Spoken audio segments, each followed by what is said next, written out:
امام حسین علیہ السلام کا قتل کسی شہری آبادی میں نہیں ہوا، ایک صحرا میں ہوا تھا، دور دراز کا ایک صحرا جہاں دور دور تک آبادیوں کا نشان نہیں تھا۔ وہ پیغام اتنا واضح، اتنا روشن، اتنا اہم طریقے سے پہنچا کہ پڑھے لکھے آپ احباب تشریف فرمائیں، دنیا میں بڑے حادثات ہوتے ہیں، دنیا میں بڑے واقعات ہوتے ہیں، لیکن ہر واقعہ دو طرح سے رپورٹ کیا جاتا ہے، لوگوں تک حقائق پہنچتے ہی نہیں ہیں۔ پچھلے دنوں میں ایران اور اسرائیل کا ایک سلسلہ جاری تھا، لوگوں تک حقائق ہی نہیں پہنچے کہ کہاں کون مر رہا ہے، کتنا نقصان ہو رہا ہے۔ اتنی جدت کے باوجود لوگوں کو میڈیا نہیں بتا سکا کہ کہاں کیا نقصان ہوا ہے۔ 1400 سال پہلے صحرا میں قتل ہوا، آج تک لوگوں کو قاتل کا بھی پتا ہے، مقتولین کا بھی پتا ہے، مقتول کی ایج کیا تھی، وہ کس گھوڑے پہ بیٹھا تھا، گھوڑا کتنی تیزی سے گیا تھا، کتنی دیر میں وہ میدان میں کھڑا ہوا تھا، سامنے سے کون آیا تھا، اس نے اس سے کیا بات کی تھی، کتنی دیر تک یہ بات ہوتی رہی تھی۔ اتنا بہترین کربلا کو رپورٹ کیا گیا ہے کہ آج تک ہمارے سامنے کربلا ایک منظر ہے۔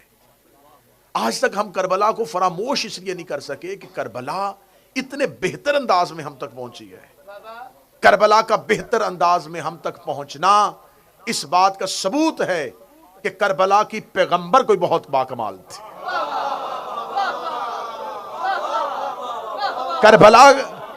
کربلا کی پیغمبر علی کی بیٹی تھی۔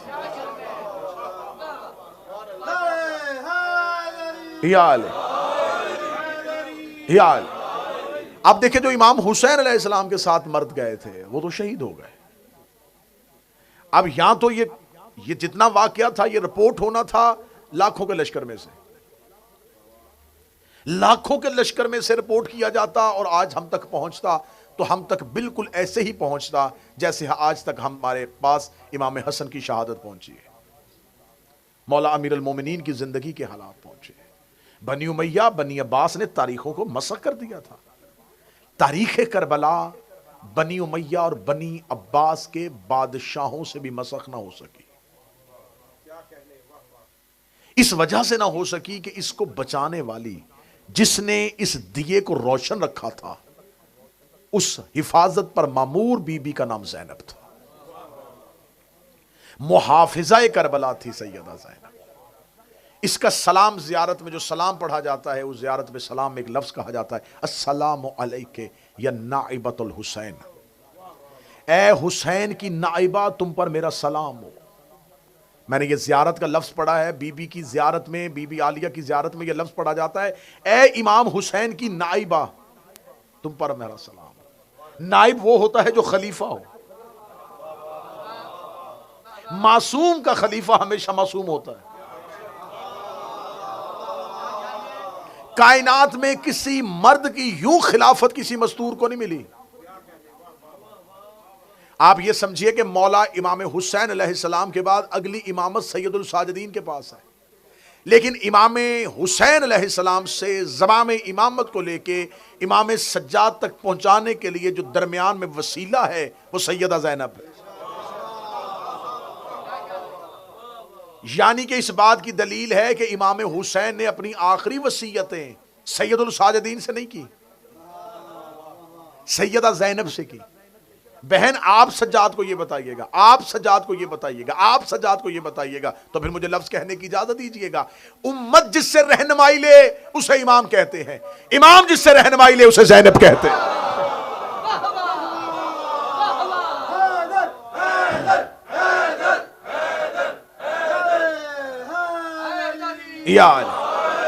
امام جس سے رہنمائی لیتا ہے۔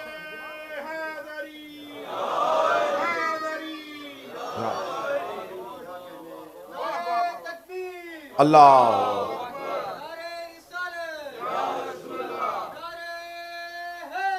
یار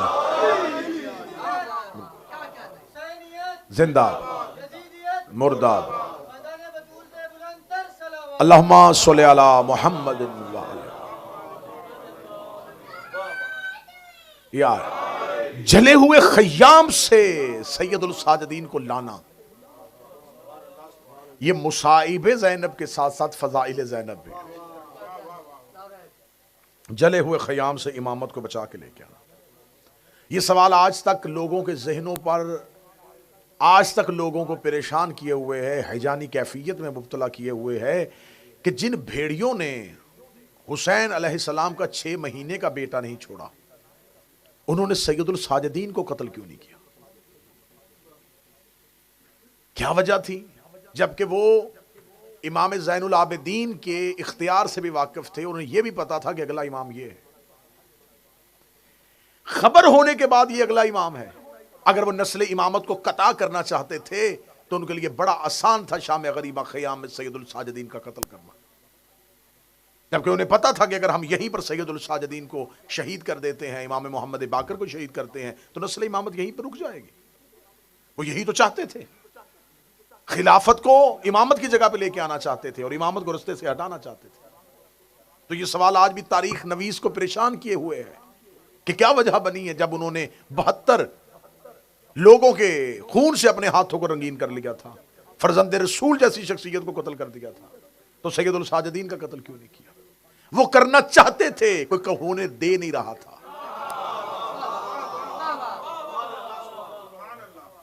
وہ قتل کرنا چاہتے تھے، یہ نہیں ہے کہ وہ امامت سے محبت کرنے لگ گئے تھے یا انہیں امام پر معاذ اللہ رحم آ گیا تھا، وہ قتل کرنا چاہتے تھے، کوئی قتل ہونے نہیں دے رہا تھا۔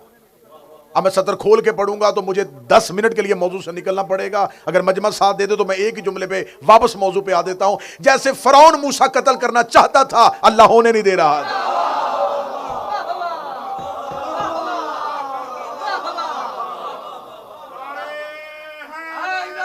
یا علی 70,000 بچہ بنی اسرائیل کا قتل ہوا، اور خدا نے موسیٰ کو بچانا تھا، بچایا، لیکن موسیٰ کو بچانے کے لیے خدا کو کچھ وسیلے ڈھونڈنے پڑے۔ ہائے ہائے، موسیٰ کو بچانے کے لیے خدا کو صندوق ڈھونڈنا پڑا، نیل کی لہریں ڈھونڈنی پڑی، کلثوم کا تحفظ ڈھونڈنا پڑا، زن فرعون کی گود ڈھونڈنی پڑی۔ کبھی اللہ نے تابوت میں، صندوق میں موسیٰ بچایا، کبھی بہن کلثوم کے تحفظ کے ساتھ بچایا، کبھی نیل کی لہروں کے ساتھ بچایا، کبھی تندور میں بچایا، کبھی فرعون کی زوجہ آسیہ کی گود میں جا کے بچایا۔ اتنے رستوں سے اللہ موسیٰ بچا رہا ہے۔ زینب نے سجاد کسی وسیلے سے نہیں گزارا، علی کی بیٹی سید الساجدین کے سامنے آ کے کھڑی ہو گئی، بالکل ایسے ہی جیسے امیر المومنین کو قتل کرنے کے لیے لوگ زہرا کے گھر گئے تھے اور سیدہ آگے کھڑی ہو گئی تھی۔ میں مصائب میں فضائل پڑھ رہا ہوں، جب جناب امیر المومنین کو گرفتار کیا اور یہ دے کے دربار میں جا رہے تھے بیعت کروانے کے لیے، تو جناب فاطمہ بنت رسول اللہ گھر سے باہر آئی ہیں اور بی بی نے آ کے کہا اگر تم نے علی کے گلے سے رسی نہ نکالی میں ابھی بد دعا کروں گی۔ ابھی بی بی نے یہ نہیں کہا کہ میں کر رہی ہوں، کروں گی کا کہا، ارادہ ہوا ہے۔ یہ سلمان محمدی کہتے ہیں کہ میں نے مسجد نبوی کی دیواروں کو اٹھتا ہوا دیکھا، اتنی بلند ہو گئی کہ نیچے سے گھوڑا سوار گزر سکتا تھا۔ مکہ کے لوگ کہتے ہیں کہ ہم نے اس لمحے خانہ کعبہ کو آسمان کی طرف جاتے ہوئے دیکھا۔ یہ کیوں ہوتا ہے کہ جب اللہ زمین پر عذاب نازل کرنے لگتا ہے تو اللہ اپنی نشانیوں کو عرش پہ اٹھا لیتا ہے۔ جب لوگوں نے مکہ اور مدینہ کو، مسجد نبوی کو اور بیت اللہ کو اٹھتا ہوا دیکھا، انہیں یقین ہو گیا کہ اب اللہ عذاب بھیجنے لگا ہے۔ فوراً علی کے گلے سے رسی نکال دی گئی۔ جو کام جناب سیدہ نے کیا تھا وہی کربلا میں شام غریبہ جناب زینب نے کیا۔ تلواریں یوں سید الساجدین کے پاس آئیں، بی بی نے کہا تلواریں واپس کرو، حسین شہید ہوا، میں خاموش رہی۔ حسین کی شہادت ہمیں اس لیے خاموش کر گئی کہ ہمارا اللہ سے وعدہ تھا، جس طرح ہم نے اللہ سے یہ وعدہ کیا تھا کہ ہم نے شہادت دینی ہے، ہم نے یہ بھی وعدہ کیا تھا کہ ہم نے امامت بھی بچانی ہے۔ اگر ہمارے نزدیک اللہ کی بارگاہ میں شہید ہونا وعدہ ہے تو امامت کا تحفظ بھی میرا وعدہ ہے۔ اب میں صدر کہنے لگا ہوں، جس کا تاریخ سے ہلکی سی بھی دلچسپی ہے وہ لفظ کی قدر کرے گا۔ بی بی نے کہا ہمارے ہاں شہادت بھی ورثہ ہے، حفاظت بھی ورثہ ہے۔ ہمارے ہاں میں صرف حمزہ کی وارث نہیں، میں ابو طالب کی وارث بھی ہوں۔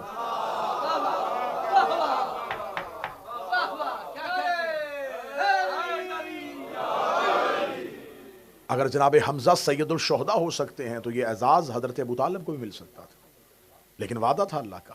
حمزہ تو نے شہادت لینی ہے، ابو طالب تو نے حفاظت کرنی ہے۔ تو بی بی نے کہا میں حمزہ کی وارثہ بھی ہوں، میں ابو طالب کی وارثہ بھی ہوں، شہادت ہم نے دے دی ہے، اب حفاظت کر کے دکھاؤں گی، کوئی تلوار کوئی نیزہ سجاد کی طرف نہیں بڑھے گا، ورنہ میں آسمان زمین پہ پھینک دوں گی۔ شہزادی نے سید الساجدین کو جلے ہوئے خیام سے پشت پہ لے کے آئی ابھی بھی۔ معصوم کا وزن سوائے معصوم کے کوئی نہیں اٹھاتا۔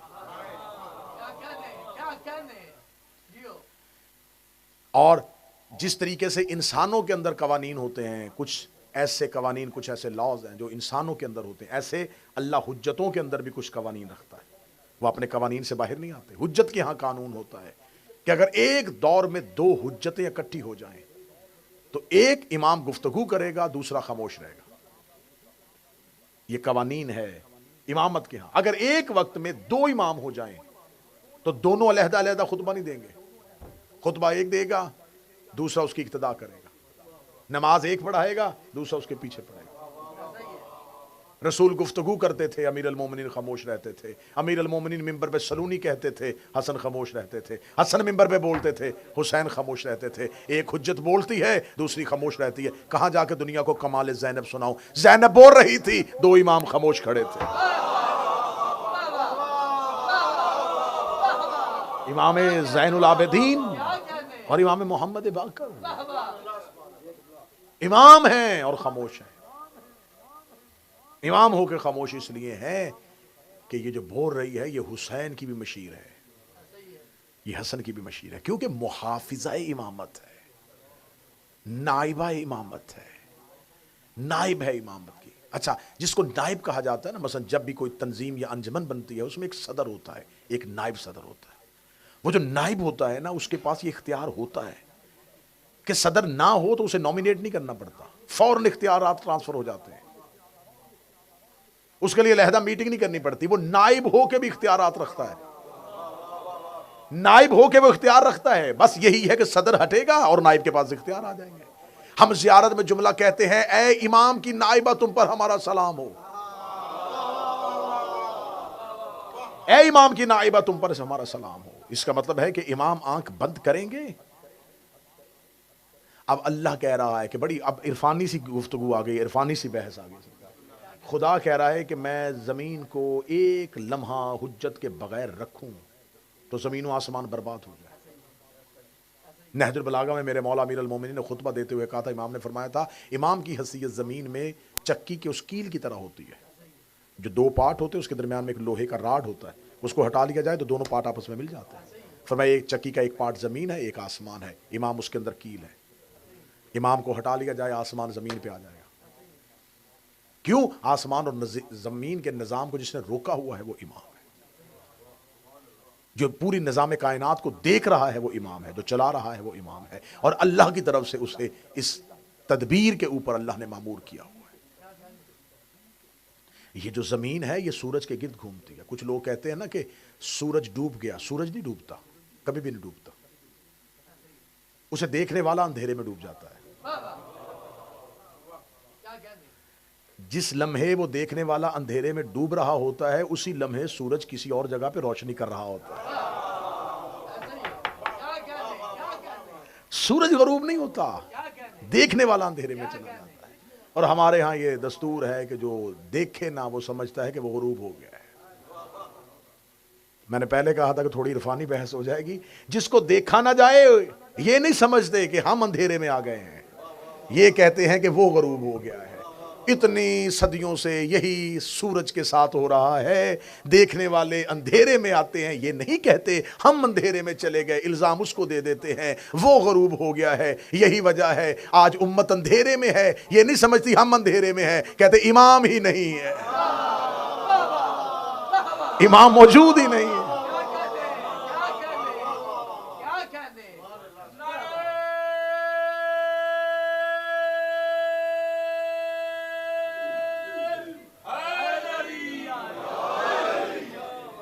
اور کائنات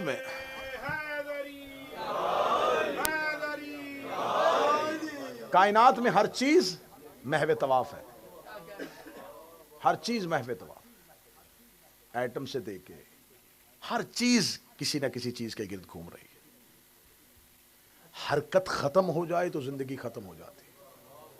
زمین سورج کے گرد گھوم رہی ہے، پھر ایک کہکشاں کے اندر کتنے سورج ہیں، پھر ان سورجوں کے اندر کتنے سورج ہیں۔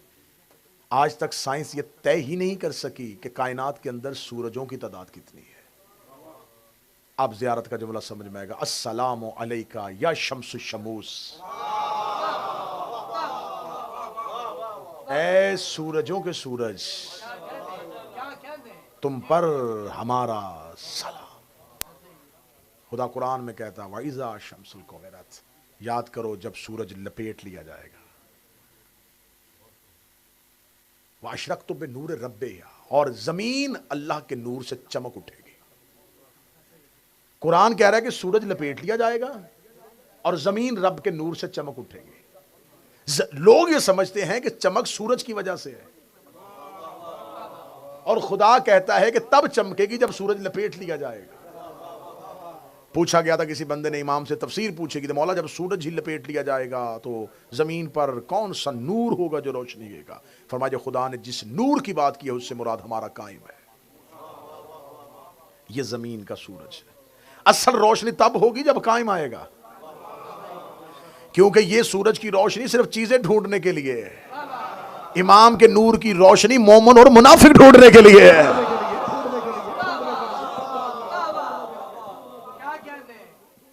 کہا جاتا ہے کہ حدیث کی کتابوں میں ہے کہ سورج سوا نیزے پہ آ جائے گا اور انسان پسینے سے شرابور ہو جائیں گے۔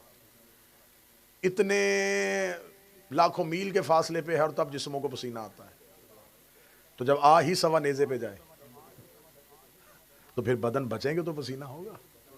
معصوم سے پوچھا گیا تھا کہ مولا یہ سورج سوا نیزے پہ آ جائے گا، انسانی جسموں کو پسینہ آ جائے گا، فرمایا تم کیا سمجھتے ہو یہ نظام شمسی کا سورج ہے؟ مولا پھر یہ کون سا سورج ہے؟ فرمایا ھذا نور ولایت علی ابن ابی طالب،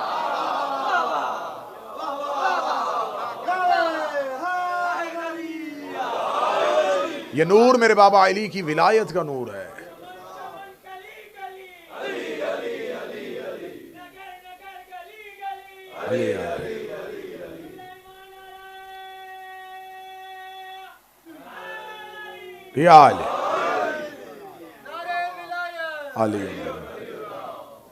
بات دور نکل جائے گی اور گفتگو اپنے مرکز سے نکل جائے گی۔ جس نے بچا کے رکھا ہے کربلا کو اس محافظہ ہو جائے گا۔ ابھی پچھلے دنوں ایک کلپ وائرل ہوا، 2 یا 4 دن پہلے کلپ وائرل ہوا، جس میں ایک ملاؤن ناسبی ہے پاکستان میں جس نے واقعہ کربلا کا سرے سے انکار کیا۔ یوسف بندیال بھی اس کا نام ہے، عطا اللہ بندیال بھی اس کا نام ہے۔ اس نے انکار کیا کہ واقعہ کربلا ہے ہی نہیں۔ اب ان چیزوں کا جواب دینا اس لیے ضروری ہو جاتا ہے کہ بعض لوگ ہمارے ہی اپنے احباب کہتے ہیں جی ضرورت نہیں ہوتی ان لوگوں کو جواب دے، اگر ان کو جواب نہیں دیں گے سوال زندہ رہے گا تو نسلیں گمراہ ہو جائیں گے۔ اگر ہمارے بچوں کے سامنے صرف سوال آئے گا اور اس کا جواب نہیں آئے گا تو نسلیں گمراہ ہو جائیں گی، کیونکہ ہر بچے کا نالج یا ہر بچے کی عقیدت یا ہر بچے کی محبت ایک جیسی نہیں ہوتی۔ کچھ لوگ ہوتے ہیں جن سے تربیت میں کمی رہ جاتی ہے، وہ جن سے تربیت میں کمی رہ جاتی ہے وہیں سے آگے دراڑ آ جاتی ہے۔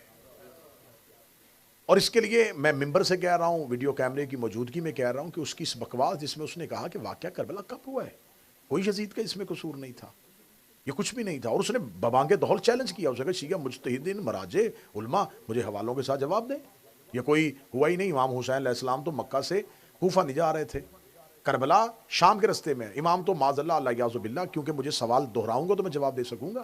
اس نے کہا امام تو رستہ کربلا جو ہے یہ دمشق کے رستے میں آتا ہے، امام تو شام جا رہے تھے یزید کی بیعت کرنے کے لیے، وہ تو امام تو جا رہے تھے رستے میں، وہ تو جا رہے تھے کہ میں یزید کے شام پہنچوں، میرے ساتھ دھوکہ ہو گیا ہے، کوفے والوں نے میرے ساتھ دھوکہ کر دیا ہے، اور کوفہ والوں کو پتا چلا کہ اگر حسین شام چلے گئے تو ہم تو پکڑے جائیں گے، تو انہوں نے رستے میں ابن زیاد کا لشکر بھی بہت دور تھا، عمر ابن سعد بھی بہت دور تھا، کوفیوں نے خود امام حسین کے خیموں پہ حملہ کر دیا، امام حسین شہید ہو گئے۔ کوئی واقعہ کربلا میں ایسا نہیں ہوا۔ ایسے کیسے ہو سکتا ہے کہ 72 لوگ پورا دن لوگوں سے لڑتے رہے، کوئی علیحدہ علیحدہ جنگ نہیں ہوئی، کسی کے ساتھ کچھ نہیں ہوا۔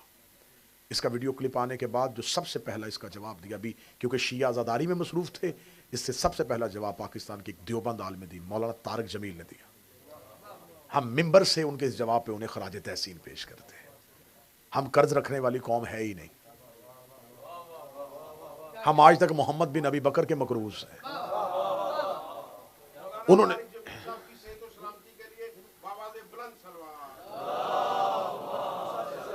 انہوں نے جواب دیا، کیونکہ اس شخصیت کو پچھلے کئی دنوں سے، کچھ عرصہ سے آپ نے دیکھا ہوگا کہ انہیں دیوبندی محافل سے نکالا گیا، انہیں تبلیغی محفلوں سے نکالا گیا، اور قصور یہ بتایا گیا کہ انہوں نے اپنی تقاریر میں علی کو مولا کہا ہے۔ تو میں نے شاید کسی جگہ ایک مجلس میں کہا تھا کہ مولانا طارق جمیل، آپ کو پریشان ہونے کی بات نہیں ہے، علی کو مولا کہنے کی وجہ سے یہ نبی کے صحابہ کو بھی چھوڑ دیتے ہیں۔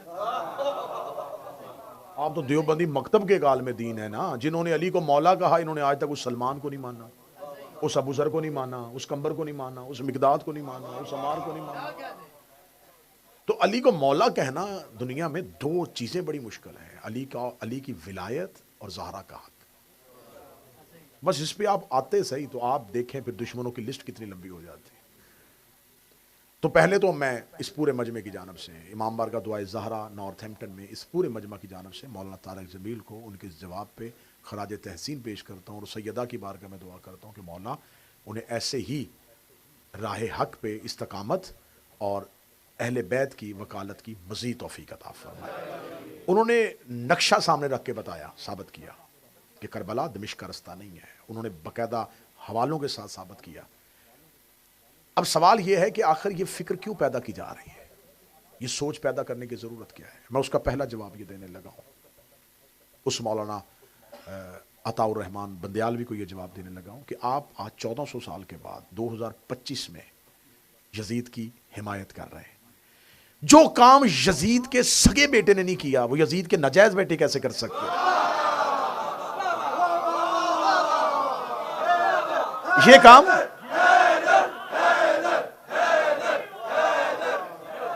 بھئی یہ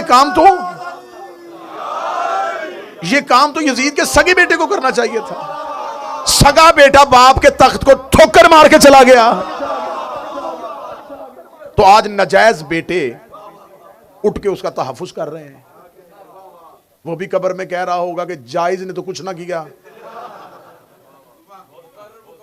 اور ناجائز اٹھ کے وکالت کر رہے ہیں اور یہ کہہ رہے ہیں کہ ایسا واقعہ رونما نہیں ہوا۔ یہ بات کہہ کے آپ نے اپنی پوری مذہب اہل سنت کی چھت میں شگاف کر دیا ہے، کیونکہ آپ شروع ہو جائیں ابن حشام سے، ابن عساکر سے، زہبی سے، چلتے چلتے چلتے چلتے چلتے اب جلال الدین سیوطی تک آ جائیں گے۔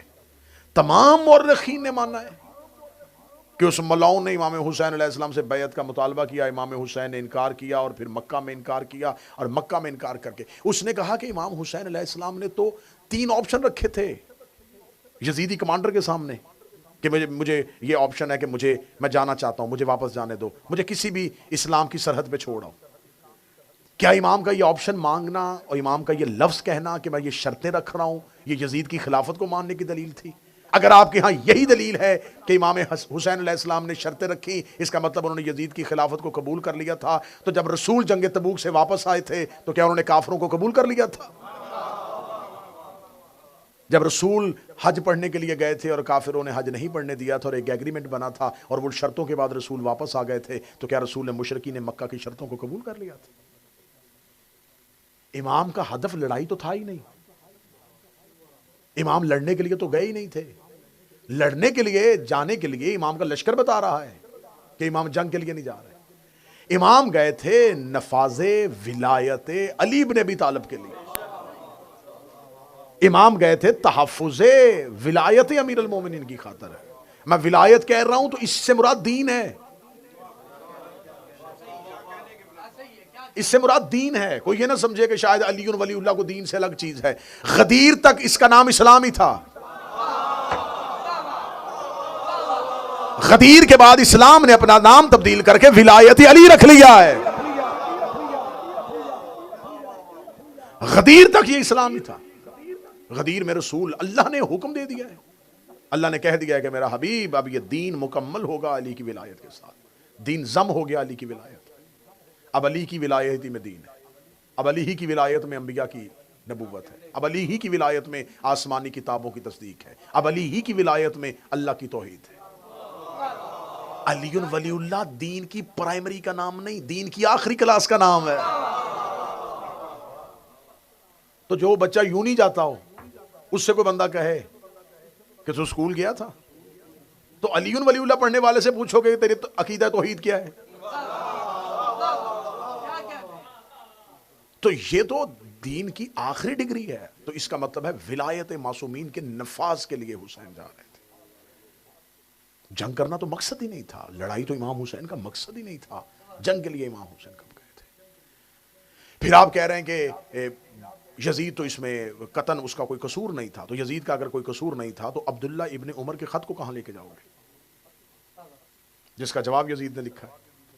امام حسین علیہ السلام کے 72 اصحاب میں سے ایک اصحابی جس کی میں نے عشرہ محرم میں بات کرنے کی کوشش کی لیکن وقت کے دامن میں وسعت نہیں تھی، جناب بریر حمدانی. یہ امام حسین علیہ السلام کا ایک ایسا صحابی ہے جو حافظ قرآن بھی ہے، اور امام حسن اور مولا علی نے اس کو ایک ایک شریعت کے احکام کی کتاب ہی لکھوائی ہوئی ہے.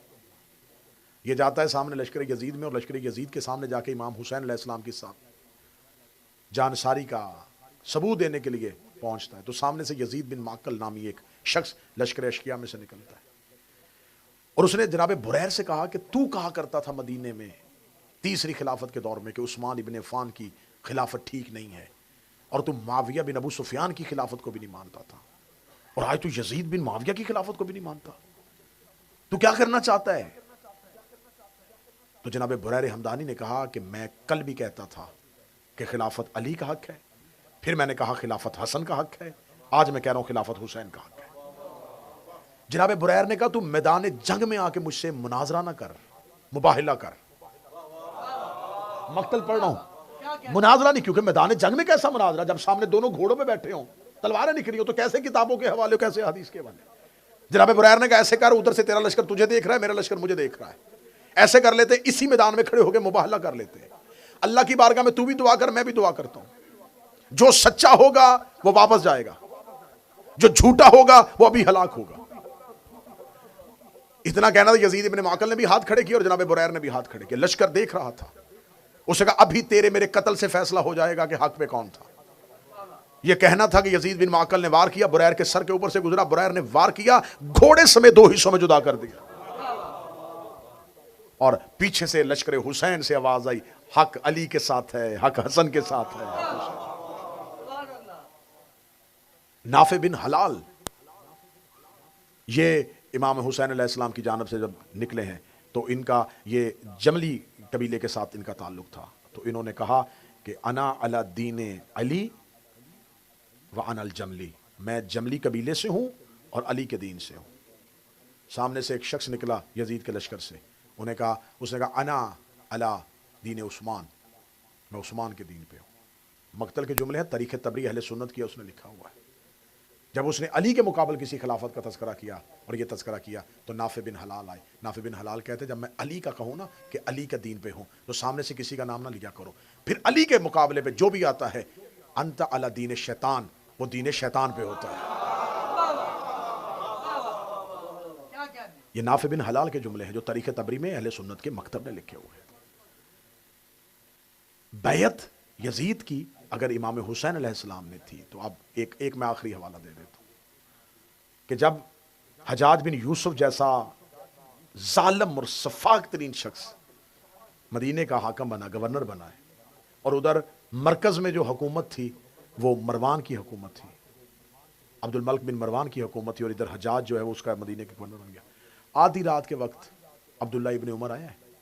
جب اس نے عبداللہ ابن زبیر کو حجاج بن یوسف نے قتل کیا، قتل کرنے کے بعد اس کی لاش دروازے پہ لٹکائی، اور آدھی رات کو پتہ چلا کہ حجاج بن یوسف نے عبداللہ ابن زبیر کو قتل کر دیا ہے. تو دوسرے خلیفہ کا بیٹا عبداللہ ابن عمر آدھی رات کو آیا. آدھی رات کو سنی کتابیں کہتی ہیں، اور اس نے آ کے حجاج بن یوسف کے سپاہیوں سے کہا کہ مجھے خلیفہ سے ملنا ہے. انہوں نے کہا کیوں ملنا ہے خلیفہ سے؟ اس نے کہا میں بیعت کرنے کے لیے آیا ہوں اس کے ہاتھ پہ یزید کی. اس نے کہا تو اب بیعت کرنے کے لیے آئی؟ تو آدھی رات کا وقت ہے. اس نے کہا تو کسی طریقے سے مجھے ملوا. انہیں حجاج سے کہا کیونکہ بڑے شخصیت تھی، اس نے کہا جی اتنی اہم شخصیت ہے مدینہ کی، وہ ملنے کے لیے مکہ آیا ہے اور وہ کہہ رہا ہے کہ مجھے بیعت کرنی ہے. اہل سنت کتابیں چاہو گے جب چاہو گے میں ممبر سے حوالوں کے ساتھ دکھانے کے لیے تیار ہوں کہ حجاج بن یوسف نے جب عبداللہ ابن عمر آیا، اس نے کہا کیوں آیا اس ٹائم پہ رات کے آدھی وقت؟ اس نے کہا بیعت کرنے کے لیے آیا. اس نے کہا اس ٹائم پہ تمہیں بیعت کی کیا سوچی؟ اس نے کہا نہیں، میں نے کہا کہ مجھے رسول کی حدیث یاد آ گئی کہ رسالت مآب نے فرمایا تھا کہ جو اپنے وقت کے امام کی بیعت کیے بغیر مر گیا وہ جہنم میں چلا جائے۔ حجاج بن یوسف مسکرایا اور مسکرا کے کہنے لگا میرے ہاتھ مصروف ہے، میرے پاؤں پہ بیعت کر۔ اسے پاؤں آگے کیا۔ عبداللہ ابن عمر نے اس کے پاؤں پہ ہاتھ رکھ کے یزید کی بیعت کی۔ جب اس کے پاؤں پہ ہاتھ رکھ کے بیعت کی تو اس نے کہکا لگا کے کہا، اس نے کہا تجھے محمد کی حدیث نہیں لے کے آئی، تجھے عبداللہ ابن زبیر کی لاش یہاں لے کے آئی ہے۔ تو خوف زدہ ہو گیا اس لاش کو دیکھ کے۔ اس نے کہا نہیں نہیں، مجھے لاش کا کیا پتا، میں تو نبی کی حدیث کی وجہ سے آیا ہوں۔ اٹھ کے حجاج بن یوسف جیسا ظالم دشمن اہل بیت اٹھ کے بیٹھا اور اس نے کہا تجھے آج نبی کی حدیث یاد آئی ہے، علی کی خلافت کے وقت میں تجھے حدیث کیوں نہیں یاد آئی؟ تو پھر ہمیں بتانا پڑے گا کہ کس کس کے بیٹے نے کب کب یزید کی بیعت کی تھی، کس کس دور میں کی تھی۔ حسین ایک نظریے کا نام ہے، حسین ایک فکر کا نام ہے، اس کربلا کی محافظہ کا نام زینب ہے۔ یہ زخمی ہوئی ہے لیکن اس نے حسین کا مشن ادھورا نہیں چھوڑا۔ یہ ایسا بے شک یہ ایسا عزائی، ایسا جلوس لے کے نکلی ہے۔ ابھی آپ نے یوم عاشور جلوس لے کے نکلے، بارش تھی اور ناصر جعفری صاحب نے اعلان کیا تھا کہ بارش پانی کی ہے، پتھروں کی نہیں۔ جس نے پہلا عزاداری کا جلوس نکالا تھا وہ جلے ہوئے خیموں سے جلوس لے کے نکلی تھی، بے ردا لے کے نکلی تھی، پتھروں کی بارشوں سے ہوتی ہوئی، یزید کے محل سے گزرتی ہوئی، دمشق کے میناروں کو زمین بوس کرتی ہوئی، کوفہ کے تخت اور تاراج کو زمین میں ہمیشہ ہمیشہ کے لیے دفن کرتی ہوئی واپس آ کے یہ جلوس قبر مصطفیٰ پہ اختتام پذیر ہوا تھا۔ اور قبر مصطفیٰ پہ آ کے جلوس کی نگہبان اور جلوس کی بانی نے کہا تھا نانا دین بچ گیا لیکن زینب بڑی زخمی ہو گئے۔ آج کی مجلس خراج عقیدت ہے اس شہزادی کے لیے۔ بعض لوگ ممبر سے پڑھ دیتے ہیں کہ امتحان حسین ختم، امتحان زینب شروع۔ پہلی بات یہ ہے کہ امتحان امت کا ہوتا ہے، امام کا نہیں ہوتا۔ امت کے لیے امتحان تھا۔ دوسری بات یہ ہے کہ علیحدہ علیحدہ آپ نے امتحان کیسے کہہ دیا ہے؟ کیا حسین کا امتحان علیحدہ اور علی کی بیٹی کے زینب کا امتحان علیحدہ تھا؟ نہیں، زینب ہی کا امتحان حسین ہی کا امتحان ہے۔ حسین کا کربلا جانا، زینب کا لٹنا ہے۔ زینب کا شام جانا، حسین کا اجڑنا ہے۔ اونٹ پہ بیٹھی ہوئی بے چین تھی تو وہ نیزے پہ بھی بے چین تھا۔ اس سفر عزاداری کو جاری و ساری رکھیے گا۔ یہ نہ سمجھیے کہ 10 محرم کے بعد اب دن بدل گئے، نہیں۔ ہمارے ہاں عزاداری کی تہذیب ہے کہ ہمارے ہاں پہلے 10 دنوں کو عشرہ کہا جاتا ہے اور 8 ربیع الاول تک کے دنوں کو ایام عزا کہا جاتا ہے۔ عزا ختم نہیں ہوئی، عشرہ ختم ہوا ہے۔ دن ختم ہوئے ہیں عشرے کے، عزاداری کے نہیں۔ پہلے 10 دن مسلسل تہذیب ہے، مسلسل ترتیب ہے، لیکن 8 ربیع الاول کے بعد بھی عزاداری کے دن ختم ہوں گے، عزاداری ختم نہیں ہوگی، دلوں میں عزاداری رہے گی۔ آج کی مجلس خراج عقیدت، خراج تحسین، آنسوؤں کے کشکول جناب سیدہ فاتح شام بی بی عالیہ کی دروازے پہ، جو مدینے سے چلی تو بطول تھی، مکہ میں آئی تو جانشین رسول بن گئی، کربلا میں 8 دن حسن بنی رہی، شام غریبہ کی رات عباس بنی، 11 محرم کو علی بن گئی، پھر کربلا سے کوفہ گئی، کوفہ کے بازاروں سے گزرتی ہوئی شام پہنچی، 9 دفعہ شرابی کے دربار میں گئی، 1 سال بغیر چھت والے زندان میں رہی، پھر شام سے رہا ہو کے مدینہ آئی، پھر مدینہ سے قید ہو کے شام آئی، 6666 میل ننگے سر سفر کر کے 15 رجب کو شام کی پہاڑی پہ آ کے کہتی ہے نانا اب زینب تھک گئی ہے۔ نانا لا الہ الا اللہ بچ گیا، محمد رسول اللہ بچ گیا، علی ولی اللہ بچ گیا، لیکن زینب اجڑ گئی ہے۔ بس سادات و غیر سادات، شام غریبہ کے بعد یہ لٹا ہوا قافلہ کوفہ کی جانب چلا۔ پہلی منزل کوفہ تھی۔ یہ ملعون سواریوں کو لے کے کوفہ کی جانب دوڑے۔ ریگستان اور صحرا میں تیز سفر کروانے کے لیے سواری اونٹ ہوتی ہے، اور صحرا کا رستہ ہمیشہ ناہموار ہوتا ہے۔ صحرا کا رستہ زمینی رستوں کی طرح نہیں ہوتا، صحرا میں ٹیلے ہوتے ہیں، ٹیلوں پہ اونٹ کا دوڑنا، ناہموار ٹیلوں پہ اونٹ کا دوڑنا اس اونٹ پہ وہ بیویاں بیٹھی ہوں جو کبھی کسی سواری پہ نہ بیٹھی ہوں. بس تو ہائے کہتے جانا، میں جملے پڑھتا جاؤں گا.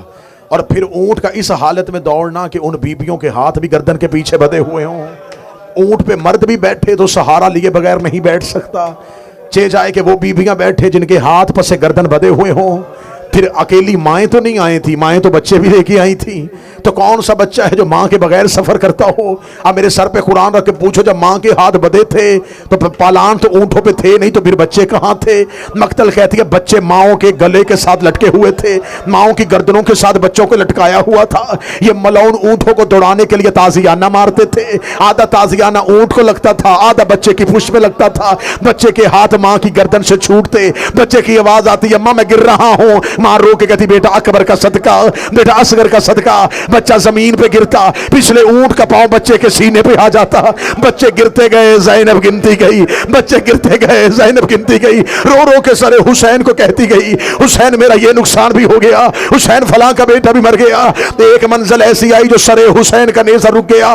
ظالمین نے آ کے سجاد سے کہا تیرے بابا کا سر والا نیزہ زمین کے اندر کیوں چلا گیا ہے؟ فرمایا سر حسین نہیں چلے گا، کوئی مجبوری ہے. اس کا مجبوری کیا ہے؟ سجاد کہتے میرے قافلے سے کوئی گر گیا ہے. ملعون کہتا بچے تو پہلے بھی گرتے تھے، پہلے تو تیرے باپ کا سر نہیں رکا. سجاد رو کہتے میری مجبوری ہے، پہلے بیٹے گرتے رہے ہیں، اب حسین کی بیٹی گر گئی ہے.